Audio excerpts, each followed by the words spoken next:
Thank you for joining us, Dr. Eneyni. One of our viewers, Sean, has a question. Would like to know, what is Botox? Well, Botox injections are injections that we perform on patients to paralyze certain sections of their muscles.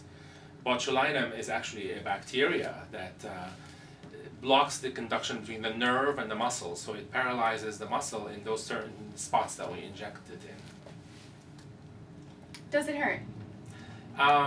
It will feel, in the locations that we inject for migraine, it will feel like a mosquito bite.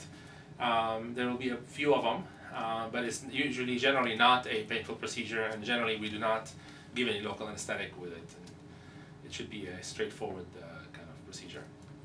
Does insurance pay for this? Most insurances do. It was approved in late 2010 for migraine prevention. It is used also for many other reasons, but we have to go through procedures here to get it approved by the insurance company before the injection is done and before you even get an appointment for this. So the process of things goes that you have to talk to your doctor about it, and if he or she feels that you're a candidate for it, then the approval process can start and then you can receive the injection. Okay. And when can you see improvements after getting the injections? Well, that's a very good point. When you get the injection, you will not see any improvement for about 3 days. And then you'll start noticing that the muscles that we injected it in, which will be in the forehead and the scalp region, starting to become slightly weaker, so you can't wrinkle your forehead or make funny faces at people. And in about so that starts about 3 days and should last you for about 3 months or so. Now there's some give or take, so it could be a little less, a little more, but generally it's around that time frame. Okay. And how long is it until you get your next injection site, or do you get multiple injections? You'll get multiple injections that visit, and then we generally ask you to come back in about 3 months to have more. This will wear off in about 3 months. So every 3 months you're going to have that injection done again. Okay.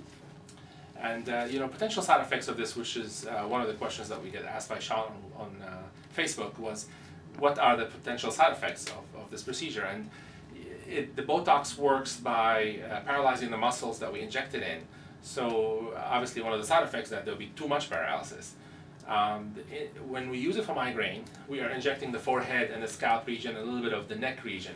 So generally these muscles, if they are a little weaker, it's not a terrible kind of side effect, but one could potentially see a droopy eyelid or some weakness of the forehead muscles. But that's rare, and generally patients who get it for migraine don't tend to experience a lot of side effects. There's always a risk of infection every time you puncture the skin, but of course we use sterile procedures and sterile equipment when we do this. There is a risk of spread of the Botox from the geographical location that we injected in into other parts of the body, and that is extremely rare, and it is thought that actually the person who did the injection did it near a vessel and the blood actually transferred that medication to other locations and made it paralyzed. But generally the paralysis is very localized to the spot where we inject. Pain during the procedure is minor, as you asked that question earlier. It was very minor, so that should not be an issue. And other than that, it is cost, but most insurances now pay for it. Other than that, it's a very effective medication for treatment of migraine. It is nowadays approved by insurance companies for patients who have about 15 headaches or more per month, and they have to last a few hours, and they have to have failed certain preventive medications. I think you and I did another interview relating to preventive medicines for migraine. So they have to have failed some preventive medicines in the past for them to be allowed to receive Botox injections. The injection itself is not expensive. It is the material, the medicine itself that is extremely expensive. It has to be handled in a certain way when it arrives to the office, so it kind of causes a little bit of expense there. But other than that, it's a paid-for procedure. Okay. Thank you for joining us. You're welcome. Anytime. We'll see you soon, I guess, on our Facebook channel and YouTube channel. Is it Facebook/Angels Neuro, and YouTube channel also Angels Neuro.